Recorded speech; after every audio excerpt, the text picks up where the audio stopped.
Ok, buenas noches hermanos, nuevamente damos gracias a Dios porque nos permite estar delante de la pantalla para poder compartir las escrituras y pedir al Espíritu Santo que nos guíe, tanto a ustedes que son los receptores y a mi persona que pueda servirle con honra y que el Señor ponga todas las cosas que Él ha querido que hoy día conversemos. Yo doy gracias a Dios por todos ustedes que dan su tiempo.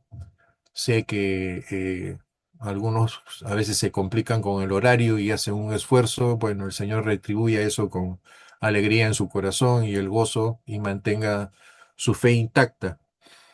Bueno, nosotros vamos a seguir con el capítulo 5 en el verso 13 que lo dejamos más o menos en la clase anterior para concluir con el verso 31. La idea de Daniel para nosotros es que entendamos que las enseñanzas del Señor en el Antiguo Testamento tienen propósitos múltiples y lo que debemos entender es que aparte de que es la historia, lo pasado o profecías, hay todavía profecías por cumplirse.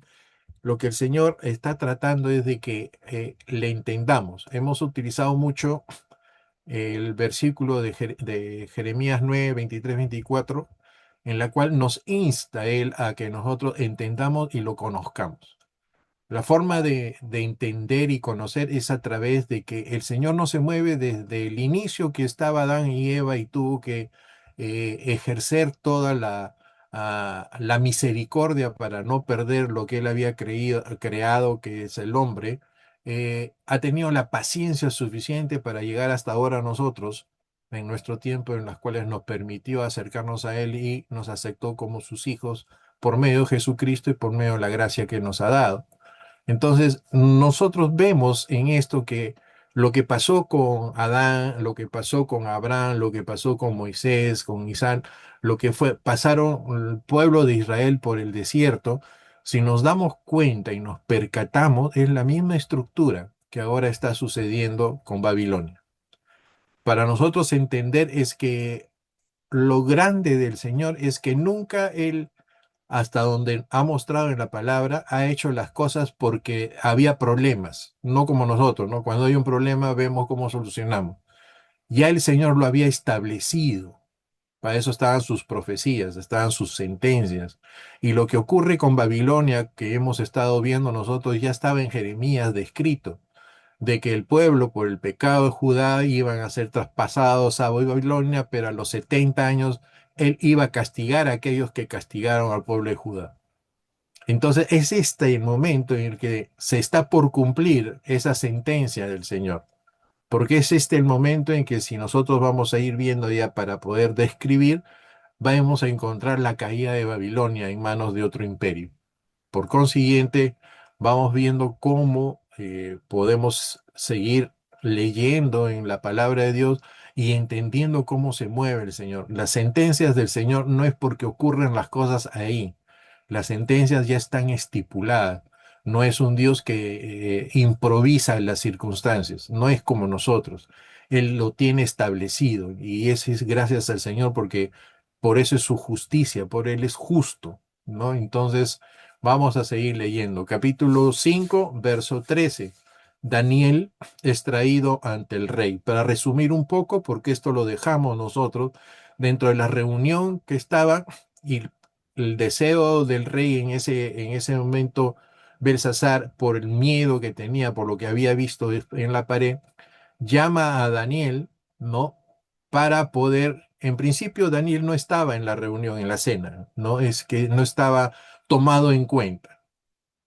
Y después aparece la reina, la esposa de Belsasar, en la cual hace mención de este hombre que es Daniel, en la cual tenía una historia con Nabucodonosor que había ocurrido lo mismo y que tenía pues ese testimonio de que era un hombre de bien, ¿no? Para sus ojos de ellos, ¿no? Honrado para sus ojos de ellos, pero sobre todo que tenía algo especial con su Dios, ¿no? Para ellos como un Dios común, pero para Daniel el Dios todopoderoso de todo lo que abarcaba el imperio. Entonces, en ese momento, cuando llega y lo trae a pedido de la narración de la reina, el rey se quiso pues pasar como siempre la soberbia en él. Ah, eres tú, Daniel, le dice. Eres tú el chupete que estás acá, que vas a venir a ayudarme, que vas a hacer esto. No, no, o sea, siempre minimizando en su soberbia, mostrando pues el orgullo, mostrando que realmente él estaba sobre encima de todas las cosas que estaban ocurriendo. Bueno, Daniel fue, caminó ahí, miró y le dijo que le iba a interpretar lo que estaba en la pared escrita, pero no porque el rey podía hacer algo para Daniel, sino porque era la sentencia de Dios para este rey, la sentencia para el reino de Babilonia. Y eso es lo que nosotros vamos a seguir viendo en este momento. Pasamos entonces de esta narrativa que está en el 13, 14, 15, 16, a ver aquí un poco. El rey menciona el origen de Daniel, o sea, sí recuerda después. ¿No? Primero se hizo el que no recordaba y después comenzó a mencionar cosas que sí eran. Bueno, entonces dice, el rey dice que eres de los hijos de la cautividad de Judá. Y ya hemos dicho que había pasado tiempo. Si Daniel es llevado a Babilonia más o menos de joven, de 15, 17 años, a la esfera del tiempo que estamos viendo ahorita, está él con 80 años, 85 años. Miren todo el tiempo que ha pasado, ¿no? Entonces, dice, esto es significativo en la cual la narrativa del rey y lo que dice de que así se acordaba de que era uno de los esclavos o de que habían venido de Judá, ¿no? De los cautivos. Dice, el rey subraya que Daniel es un cautivo, no lo pone todavía en ninguna jerarquía, ¿no? Sino un cautivo que no era babilónico, ¿no? Lo identificaba como parte de un pueblo conquistado, sometido, por consiguiente, tenía que hacer lo que decía el rey, y es un intento de minimizarlo y recordarle su estatus inferior. Pero recordemos de que Daniel es un siervo del Señor, estaba guiado por el Señor, y que todo lo que le pasaba a Daniel pasaba para las cosas del Señor. O sea que querer minimizar a Daniel también era minimizar a Dios en todo su esplendor. Entonces entendemos acá que el rey está desesperado, pero todavía habla desde su orgullo, ¿no? Masticando todavía su soberbia. No reconoce que el cautivo está a punto de interpretar el juicio de Dios que derribará su reino. O sea, no reconoce lo que le va a suceder porque no lo sabe, ¿ok? Y ya hemos visto que la escritura, si bien es cierto, no era entendida por todos, pero era un arameo, ¿no? Que estaba escrito, ¿ok? Pero que el arameo se asemeja pues al hebreo, ¿no? Entonces, la interpretación estaba dada no porque los que estaban ahí no sabían leer, pero lo que estaba dado es que estaba en líneas corridas, no eran pues palabras como hacemos en los dibujitos para enseñarles a ustedes. Estaba en líneas corridas, por consiguiente no entendían qué cosa era la forma con la que estaba expuestas las palabras. Daniel más bien recibe lo que Dios había querido, lo escribió así y también iba a interpretar el sueño. ¿Ok?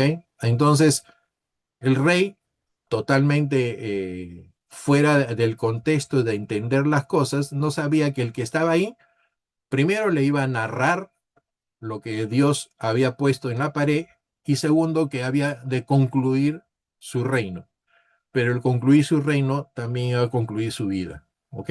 Entonces, sigamos un poquito. El rey le dice, he oído de ti, le dice. O sea, te he escuchado de lejos, ¿no? Esto muestra su conocimiento de Daniel en indirecto. No tiene relación personal con él, porque estaba afuera, no estaba dentro de su entorno, no estaba dentro de su grupo, no estaba dentro, siendo supuestamente el que había quedado a cargo de todos los sabios de Babilonia, no sabía nada de él, pero sí aparecían nuevamente los magos, los agoreros y todos los que estaban ahí, pero no aparecía Daniel. Su ignorancia contrasta con la sabiduría de Nabucodonosor, quien sí conocía a Daniel. Había tenido una relación con él y había recibido por medio de él, ¿no?, la gracia de Dios y el reconocimiento que hemos estado leyendo en un principio en los capítulos anteriores. Luego añade que el espíritu de los dioses en minúscula está en ti, que en ti se halló luz, entendimiento y mayor sabiduría. O sea, sí comenzó a recordar más cosas de Daniel. ¿ok? Este es un reconocimiento parcial.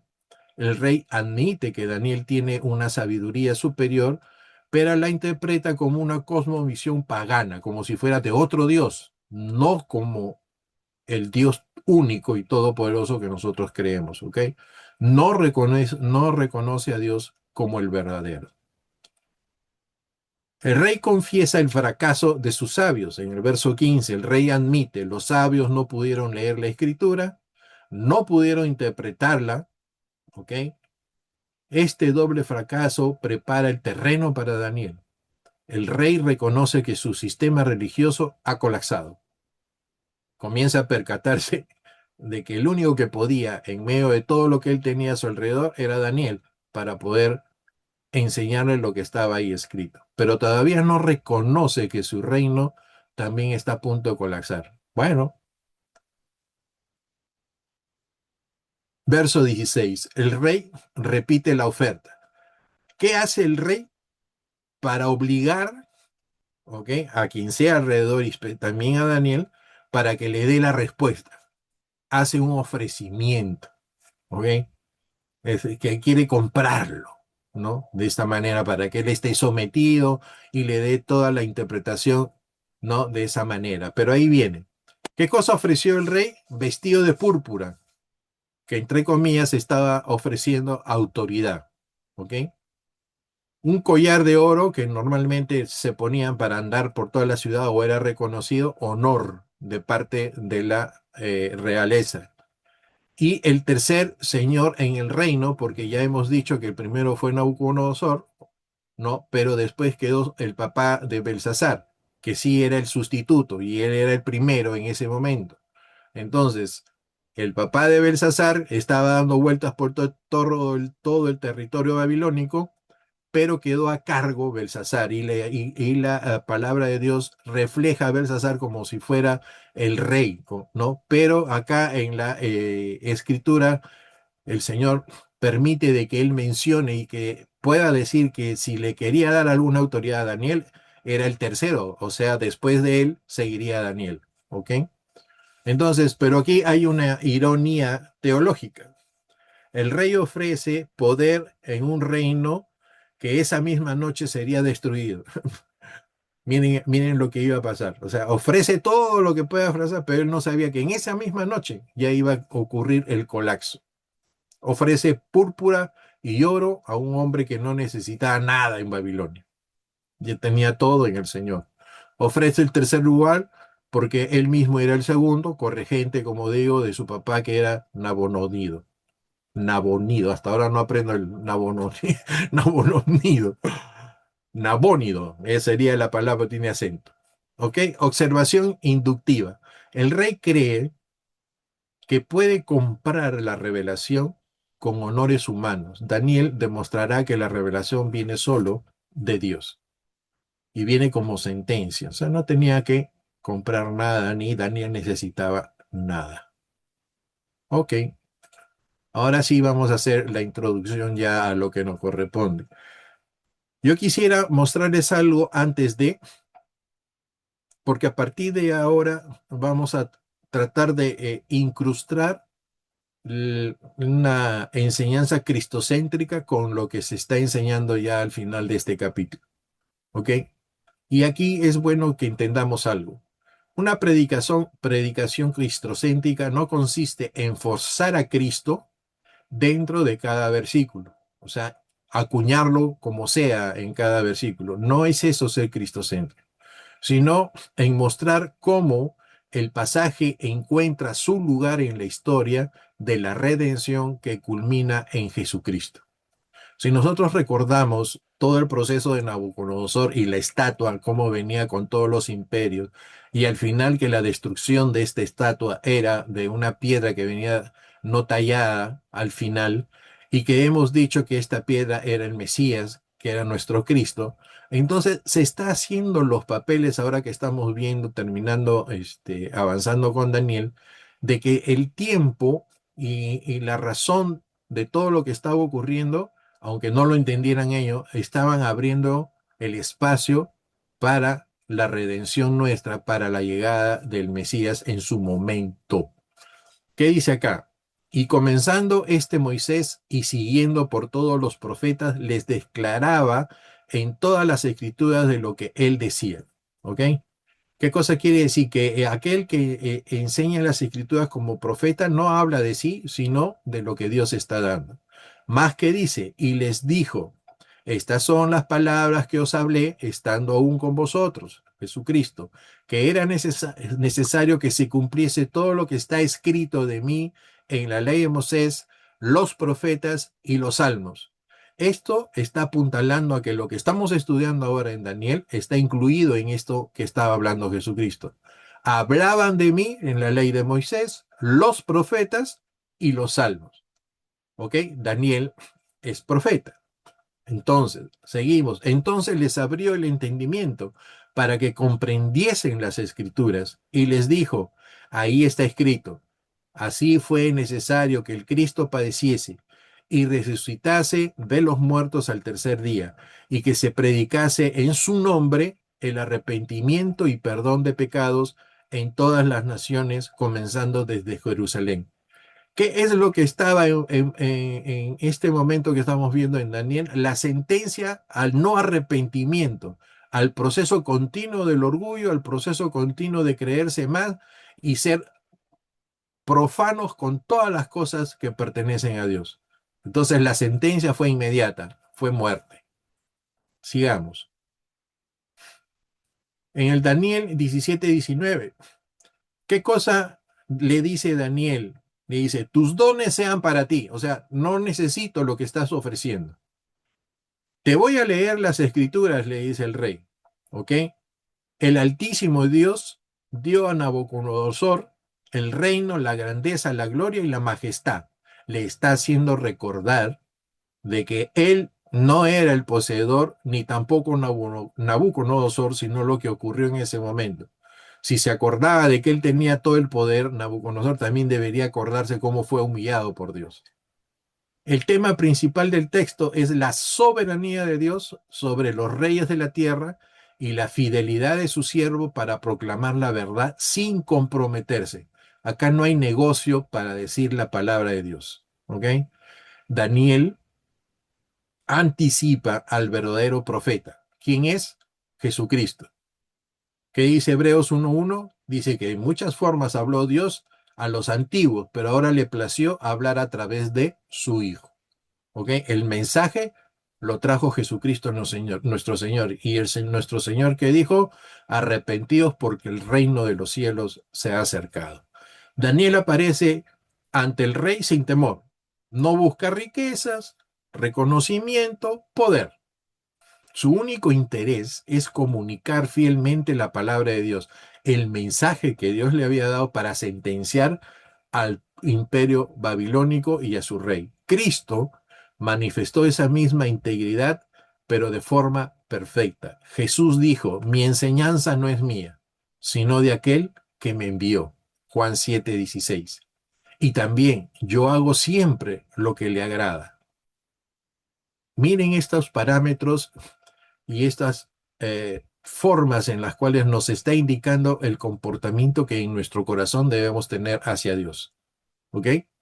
Daniel es un siervo fiel.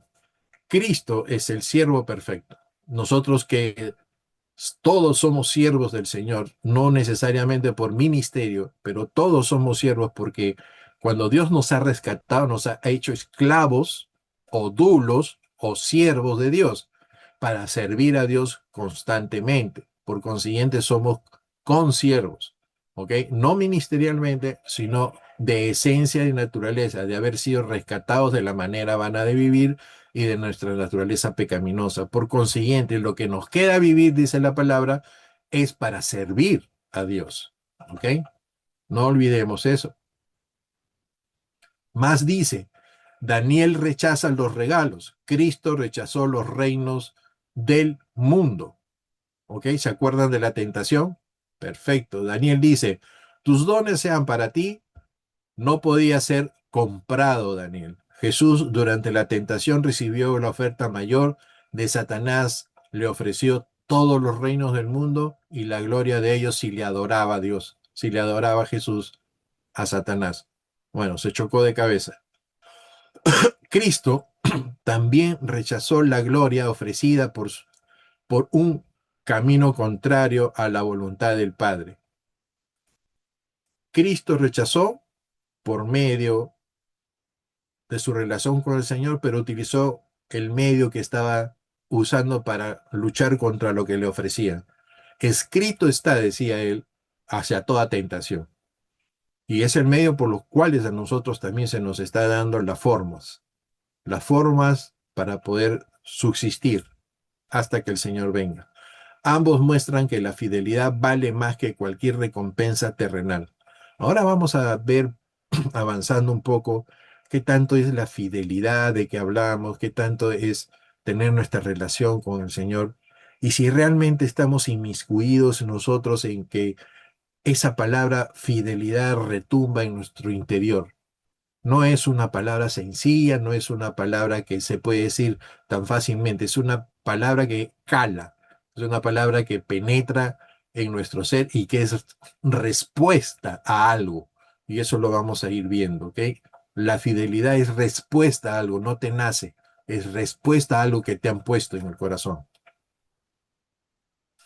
Daniel proclama que Dios da los reinos. Cristo es el rey quien el Padre entrega el reino eterno. Daniel declara, el Altísimo Dios dio a Nabucodonosor el reino. Los reyes reciben autoridad temporal. Pero Jesús, comparando la enseñanza cristocéntrica, pero Jesús recibe un reino eterno. Después de su resurrección afirma, toda autoridad me es dada en el cielo y en la tierra. Aleluya. Y esa autoridad nos ha pasado a nosotros, pero a veces no sabemos cómo ejercerla, porque no es una autoridad para ser autoritarios, es una autoridad para poder vivir con lo que Dios nos ha dado. Mientras Nabucodonosor gobernó por un tiempo y Belsasar perdió su reino en una noche, Cristo reina para siempre. Vean la contraposición que hay. Aquí aparece un contraste extraordinario. Nabucodonosor recibió un reino, Belsasar perdió un reino, porque ese mismo día iba a venir Ciro a conquistar, y Jesucristo posee un reino, pero inconmovible y eterno. ¿Ok? Daniel anuncia el juicio. Cristo es el juez definitivo. Daniel comparece delante de Belsasar para anunciar ¿qué cosa? Una sentencia, la que Dios había dado. Jesús anunció el juicio venidero y declaró que el Padre le ha confiado toda autoridad para juzgar. Juan 5, 22, 27. Daniel anuncia a un juicio local sobre Babilonia. ¿Ok? Cristo juzgará a todas las naciones. ¿Por qué hacemos estas comparaciones que ahora estamos hablando? Porque Daniel es un tipo de Cristo, un tipo del Mesías. Y lo que tenemos que entender que todo lo que él está haciendo en el desarrollo de lo que está ejecutando con este imperio babilónico, nos está mostrando también un comportamiento de lo que él ha hecho espiritualmente. ¿Ok? La soberanía de Dios culmina en Cristo. Daniel insiste en que Dios gobierna sobre todos los imperios. Y eso lo pone ahí claro para que todo el mundo entienda. El Nuevo Testamento revela que esa soberanía se ejerce plenamente en el Hijo.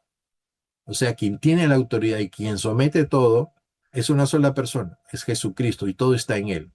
Pablo describe, porque en él fueron creadas todas las cosas y en él subsisten.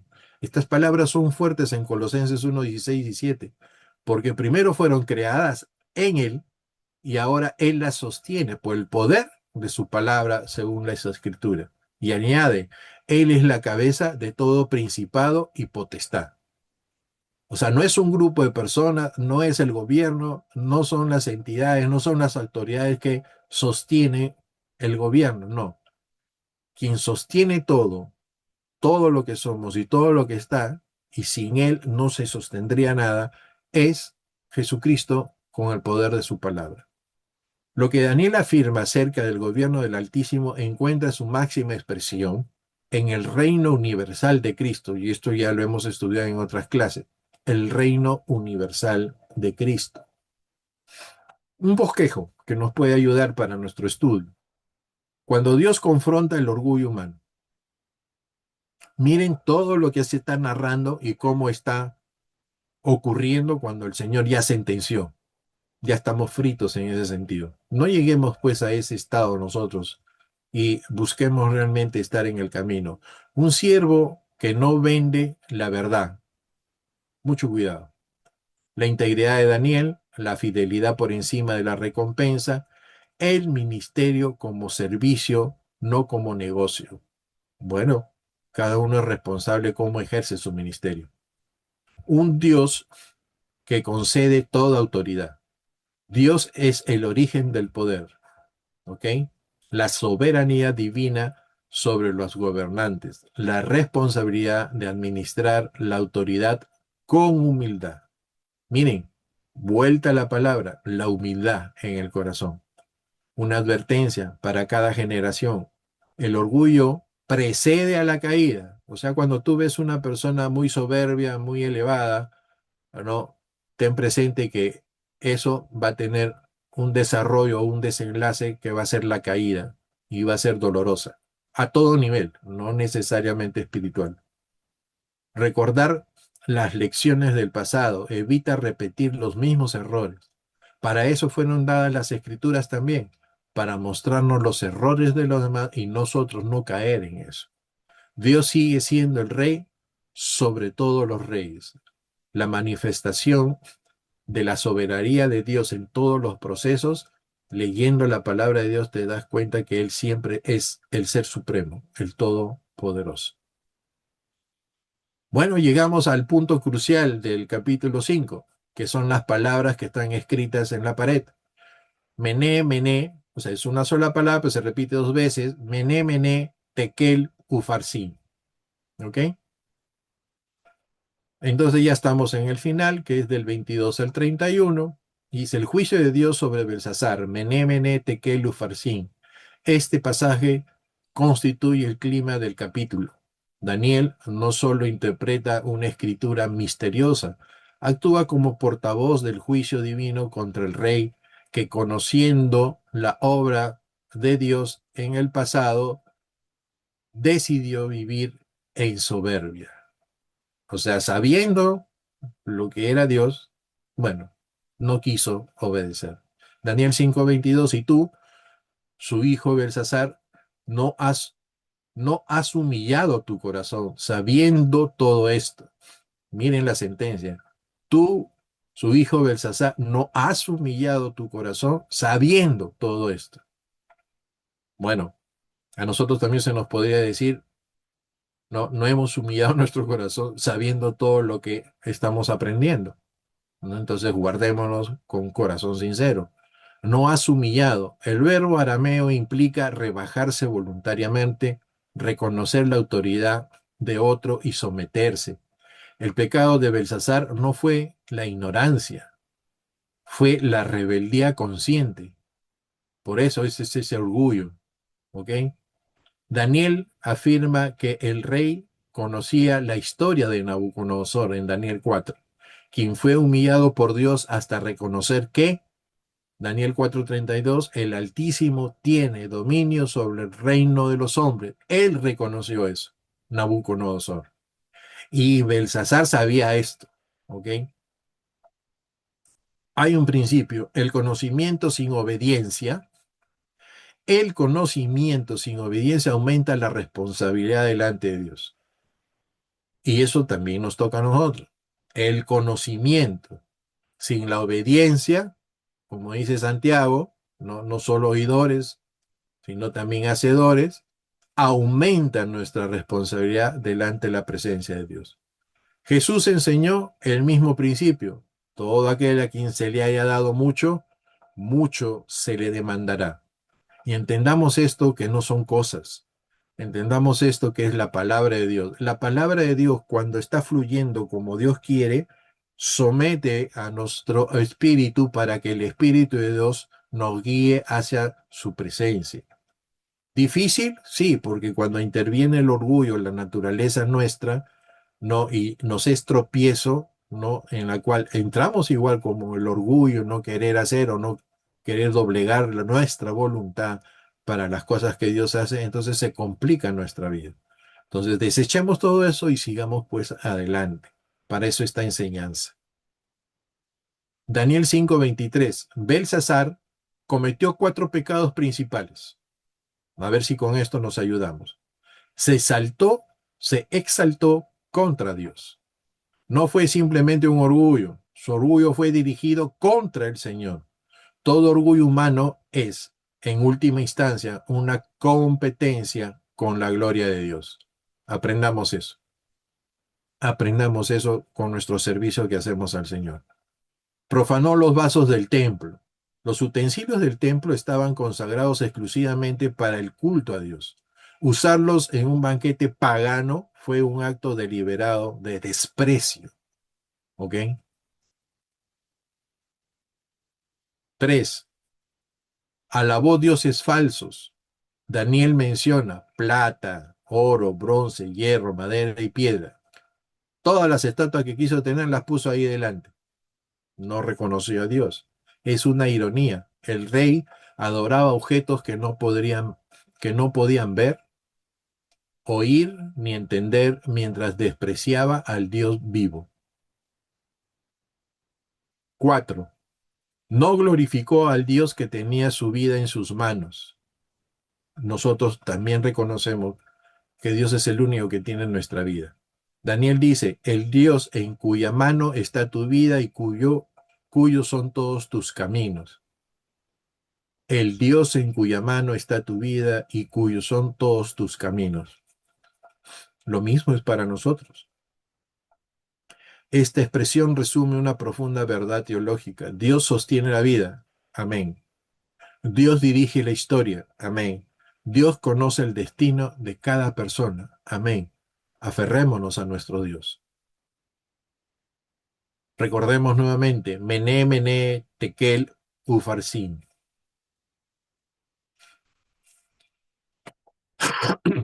Mené, entre los versículos 24 y 28, proviene del verbo arameo contar. Significa Dios contó los días de tu reino. O sea, puso la medida y hasta aquí llegaste. Nada escapa del calendario divino. Cuando Dios establece, eso se cumple. Los imperios tienen fecha de inicio y también fecha de vencimiento. Así que, así como nosotros ponemos a nuestros presidentes un inicio y un final de 5 años, igual Dios Todopoderoso establece tu inicio y también tu final. ¿Ok? Así que cuando las autoridades son puestas, son establecidas para un tiempo, no para una eternidad. Mené le está diciendo a Belsasar la primera vez, oye, ya conté tu tiempo. El otro Mené repetitivo es también que enfatiza la certeza del juicio. ¿Por qué? Miren, ¿alguien puede leer Génesis 41:32? ¿Por qué estas dos palabras? ¿Por qué esta repetición en dos palabras? Génesis 41:32 dice, y el suceder el sueño a Faraón 2 veces significa que la cosa es firme de parte de Dios y que Ahí Dios se nomás. apresura a hacerla. ¿Ves? ¿Qué cosa dice? Que si se repite 2 veces, está confirmando lo que va a ocurrir de parte de Dios. Ahí está escrito en Génesis 41:32. ¿Ok? Entonces, acá está ocurriendo lo mismo. La repetición del mené, mené, está confirmando lo que va a ocurrir, la sentencia que está ocurriendo o va a ocurrir con el imperio babilónico y la sentencia hacia Belsasar. Tekel significa pasado, pesado, pesado, en balanza. La imagen es la de una balanza. Dios no pesa la apariencia, la parte exterior, pesa el carácter. ¿Ok? Belsasar fue hallado falto de peso espiritual. O sea, como ahora que estoy comiendo, tomando maracuyá para la presión, Yo le saco el fruto a la maracuyá y el maracuyá dentro está toda vacía, es hueca, pero tiene una consistencia inflada, como si fuera muy grande el producto. Y nosotros también, cuando hacemos una falsedad, ¿no? En la cual queremos demostrar algo que no es, ¿no? Y todos aquellos que son así, pero nosotros hemos pasado eso y gracias a Dios nos está limpiando, nos está transformando y nos está haciendo consistentes, porque lo que está dentro de nosotros ahora sabemos que es lo valioso, no es el exterior. Dentro de nosotros está el Espíritu del Señor. Pero en otros lugares, como en este de Belsasar, él tenía mucha apariencia, pero dentro de sí estaba vacío. ¿Ok? Entonces le dice, ha sido pesado, ¿no? Entonces ya te hemos tomado la medida, ¿no? Ha sido sentenciado. Dice, Ufarsin Pérez, dice, ambas palabras provienen de la raíz que significa dividido. ¿Ok? El reino sería entonces, ¿qué le está diciendo? Oye, esto de acá va a ser entregado a otros y va a ser, el reino sería entregado ¿a quién? A los medos y a los persas. Y va a ser dividido. ¿Ok? Lo vamos a ir viendo poco a poco. Además, hay un juego de palabras. Pérez suena muy parecido a Persia. Es un juicio con doble significado, la división del reino y la llegada de los persas. Las dos sentencias. ¿Quién iba a llegar y quién le entregó el imperio babilónico a estos que iban a llegar? Fue el Señor, porque al sentenciar a Belsasar con su muerte, este reino quedaba al descubierto, quedaba acéfalo, no había nadie. Y ellos entraron fácil para poder conquistar Babilonia. Pero ¿quién hizo todo eso? ¿El imperio que venía? No, era Dios que estaba haciendo lo que había prometido desde antes. ¿Ok? Entonces, entendamos que, como dice la palabra de Dios, el Señor es quien en medio de la historia se ve su mano. Y se ve su mano porque Él tiene un propósito, no de ese momento, sino más allá, de poner todos los reinos a los pies de su Hijo. ¿Ok? Entonces, Daniel 5:29. Aunque Daniel había rechazado los honores, Belsasar igualmente ordenó vestirlo de púrpura, ponerle un collar de oro. Un detalle irónico. Daniel recibe el honor, pero el reino desaparece pocas horas después. Yo me acuerdo en la historia de nuestra política que hubo un ministro que lo pusieron de ministro y creo que no duró ni 24 horas. ¿No? Es que le dan el poder y pum, muere también al otro lado el poderío que puede tener. Y esto sucedió. Entonces, en realidad Daniel nunca tuvo en su poder ni nunca recibió nada de este rey, porque la sentencia de Dios estableció de que él se apartaba de todo este mundo babilónico. Los honores humanos resultan efímeros cuando Dios ha decretado juicio. ¿Ok? No hay forma de que te ayude los honores humanos. Daniel 5:30, la misma noche fue muerto Belsasar, no hubo apelación, no hubo segunda oportunidad, el juicio anunciado se cumplió inmediatamente. Y miren, esto es una llamada de atención para nosotros. El juicio final ya no hay reversa. Ya cuando estemos delante de la presencia del Señor, no hay, Señor, dame una oportunidad más para yo hacer eso, lo que no hice antes. No. Ahora es el tiempo de hacer las cosas que se tienen que hacer. Y cuando estemos delante de la presencia del Señor ya no habrá tiempo. Entonces, no que quiera yo asustarlos de una manera, pero la exhortación para todos es que tengamos cuidado cómo estamos nosotros viviendo. No dilatemos nuestra relación.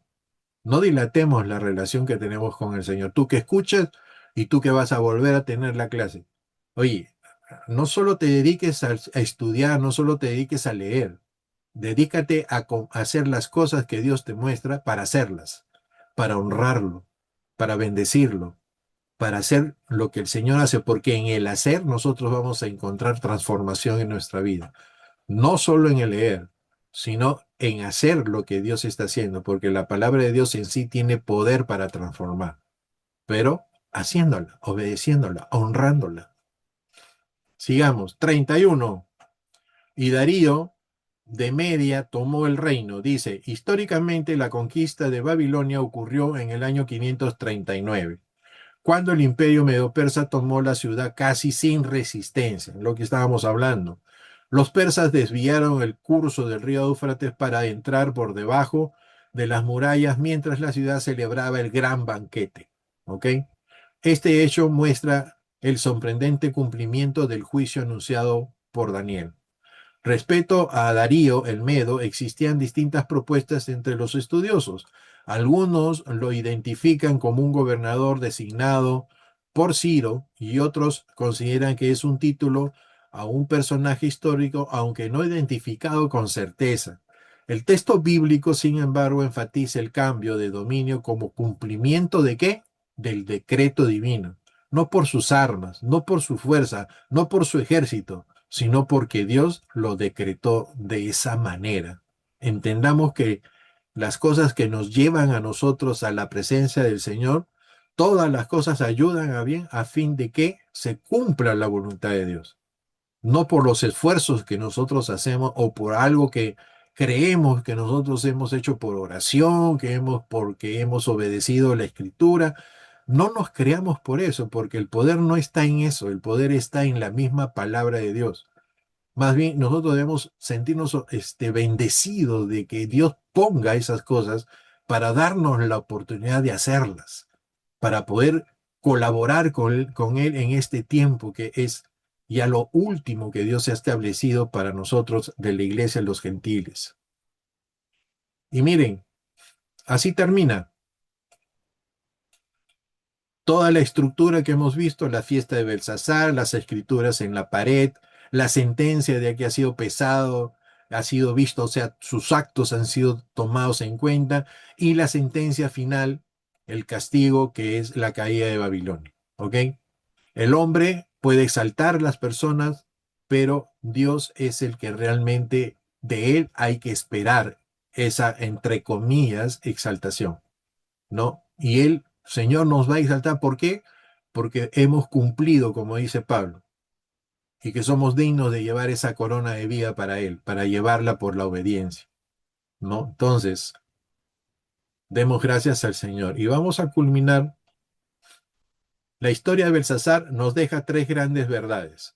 Dios resiste el orgulloso, pero da gracias al humilde. Dios conoce y pesa nuestros corazones. Constantemente tenemos hasta ahorita un acusador, ¿ok? Y Dios cuando escucha eso, solo ve la persona de su Hijo y la sangre derramada por él. Y eso nos cubre a nosotros. Pero actualmente está todavía ese acusador. Pero la palabra de Dios en el Apocalipsis dice que ese va a ser tirado de ahí arriba, hacia la tierra, cuando llegue el momento. Y ya no va a haber acusador. Entonces le damos gracias al Señor que cubra nuestro corazón. Le damos gracias al Señor para honrar a nuestro Dios. El juicio de Dios es seguro, pero hoy todavía ofrece la oportunidad para arrepentirse. Tres cosas hay del Señor para todos nosotros, para aquellos que escuchan, para los que ya estamos en el camino y para los que nosotros necesitamos fortalecernos. El primero es la misericordia constante de Dios, su gracia. El segundo es su juicio, ¿ok? Y ese juicio está dado porque el Señor sentenció y Jesucristo vino a que nosotros pudiésemos salir airosos de lo que no podíamos cumplir. Y su justicia, porque Él mantiene su palabra para toda la sentencia de aquellos que cumplen con Cristo, andan con Cristo y los que no. ¿Ok? Entonces, Dios no se mueve ni a la izquierda ni a la derecha. Él tiene una constante en tres cosas de su vida, de la vida hacia nosotros. Es misericordioso porque siempre nos está perdonando y siempre nos escucha. Su juicio, porque ya lo hizo en Jesucristo, y su justicia, porque Él no se va pues a hacer compadrazgos como otros, sino que Él sabe y establece las cosas porque nosotros sembramos lo que el Señor ha puesto en nuestro corazón. La pregunta que deje este pasaje es si Dios pesará hoy mi vida en su balanza. ¿Qué cosa encontraría? ¿Ok? Y una de las cosas que tenemos que tener es que No seamos más que Dios a la hora de juzgarnos, por si acaso. Eso no le agrada a Dios, porque le saca del puesto en que Dios nos juzga. A veces somos tan humildes, ¿no? Que le quitamos el puesto de que Dios juzga y nos juzgamos nosotros más de lo que Dios juzga. Entonces, en eso mismo tenemos que tener cuidado también, ¿ok? Seamos nosotros delante del Señor transparentes, seamos honestos, ¿no? Seamos agradecidos del Señor, ¿ya? Y cuando te vengan esos pensamientos, ya sabes que son del enemigo. Y solo tenemos que ponernos debajo de la cobertura de la sangre de nuestro Señor, que Él nos ha cubierto de todas esas deficiencias. Y sigamos para adelante, porque eso es lo que quiere es distraernos, ¿ok? Pensemos, el mismo Señor que juzgó a Belsasar es también Dios, el Dios que por medio de Jesucristo ofrece perdón, una nueva vida a quienes se arrepienten y ponen su fe en Él. Proceso que nosotros estamos andando. Ahí tenemos en la iglesia la palabra que dice persevere. ¿Ok? Esa palabra es poderosa, no solo es que continuamente hagan, no solo es eso. La perseverancia está en la posición en la cual hemos reconocido nosotros a nuestro Señor como Señor y Salvador y que constantemente está actuando en nuestra vida.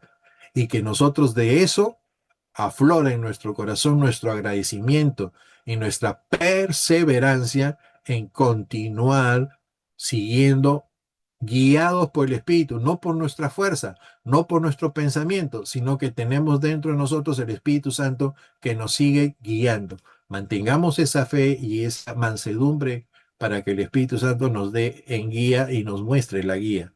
La gracia, por si acá, miren, la gracia no elimina la santidad de Dios. ¿Qué cosa quiere decir eso? Cuidado con dejar la santidad de Dios a un lado porque ya somos de la gracia. La gracia no quita esa santidad. La gracia es la misma esencia de Dios y Dios es santo. Entonces, el que está bajo la gracia tiene que estar reflejando ¿qué? La santidad de Dios, como dice el Señor, sed santos porque yo soy santo. Pero no entendamos, no hay que entender de esa manera en que la santidad es no pecar, no hacer errores, no hacer nada, o sea, ser una persona que no se mueva ni a la izquierda ni a la derecha para no hacer errores. No es así.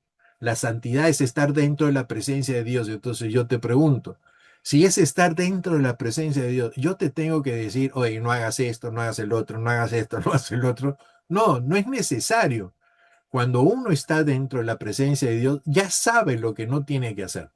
Por consiguiente, mantenerse en esa presencia de Dios, porque Dios ha dado a su Hijo que ha abierto el velo del templo y podemos entrar con seguridad delante de su presencia para que la Shekinah del arca se nos muestre y nos refleje a nosotros como reflejó para Moisés cuando recibió la tabla en el monte Oreb.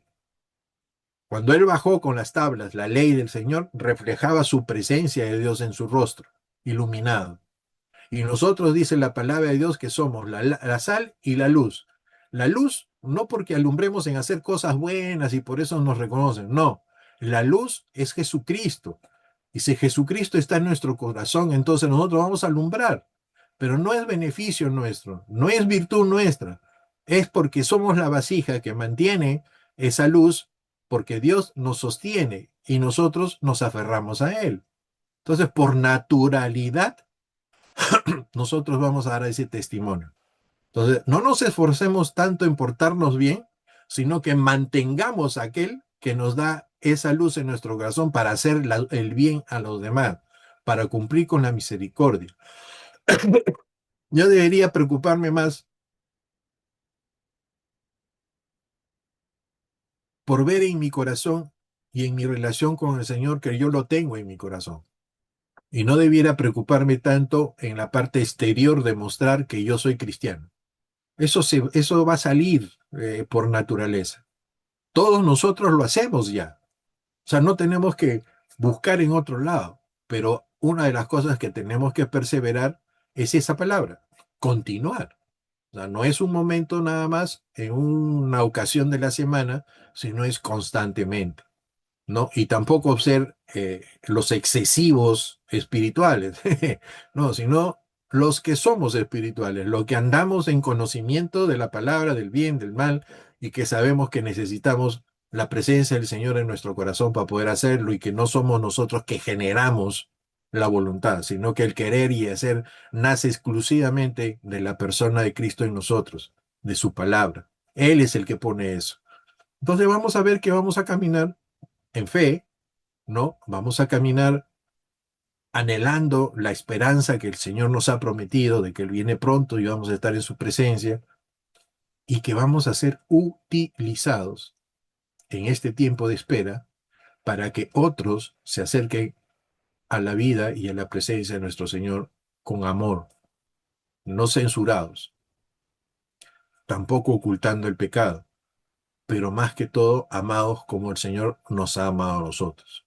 Entonces lo que dice acá nos llama a responder con humildad, nos llama a responder con obediencia y reverencia. La reverencia, estimados hermanos, es el respeto que nosotros le debemos a Dios en todos nuestros actos. Yo sé que ustedes lo conocen. No nos chupemos de alguna manera para decir, ay, ¿qué va a decir el hermano? Ay, ¿qué va a decirle el otro? Ay, ¿qué van a decir acá? Olvidemos de eso. Hagamos la naturalidad de que si yo soy ciudadano de otro lugar y que pertenezco a un Dios todopoderoso, que Él me ha dado la potestad de ser llamado hijo de Dios, entonces manifestémonos de esa manera. ¿Cómo? Bueno, pues hay que pedir al Espíritu Santo que nos guíe a cada uno, ¿no? Porque también todo no está escrito. Es todo depende de cómo se relaciona uno con el Señor. Entonces, si tú ves que esto no es correcto y que esto te falta hacer, entonces métele mano a ese trabajo, pero métele mano en el sentido de tener el Espíritu para que haga esa transformación. ¿Ok? Es el poder del Espíritu Santo que hace en nosotros. Es la ejecución de guardar la palabra de Dios en nuestro corazón. Es el proceso de estar constantemente nosotros sometidos a su palabra para andar en humildad, obediencia y reverencia. Un corazón rendido a Cristo no teme ser examinado. No está pensando en que dice el Señor vendrá como ladrón en la noche. Uy, tengo que estar preparado en la noche. No, si tú y yo estamos en la luz, ¿qué problema nos estamos metiendo? Que el Señor venga cuando el Señor quiera. Eso no me interesa si viene en la noche, en la madrugada, en el día, con bastante sol o con bastante oscuridad, porque nosotros estamos en la luz que Dios nos ha dado en el corazón. Así que, porque nosotros, ¿qué cosa dice? Porque ha sido transformado por su gracia. Entonces, una de las cosas que tenemos que ver nosotros mismos en el espejo es que si realmente estamos andando en esa transformación. ¿Ok? Es un llamado a que perseveremos en la esencia, que perseveremos en la existencia de lo que Dios quiere, y esto no quita todo lo que ya estamos haciendo, en estar congregando en la iglesia, haciendo el servicio, todo eso está correcto, pero lo que el Señor llama la atención es que en medio de eso, Él conozca más de nuestras obras, conozca nuestro corazón, porque está relacionado. No necesitamos mostrar obras para que conozca nuestro corazón, necesitamos mostrar el corazón, y ese corazón va a mostrar nuestras obras, que son las que el Señor quiere. Entonces, es un asunto que hay que masticarlo andando constantemente en las cosas del Señor y gozarnos siempre, no perder la alegría que Dios nos ha dado de estar en Él, que es el gozo que nosotros damos. Al final de esto lo he dejado, pastor, para que todos los que tengan a bien leer la PPT tengan más cositas, ¿ok? Así que bueno, ya estarán estudiando. Pastor, hasta ahí llegamos.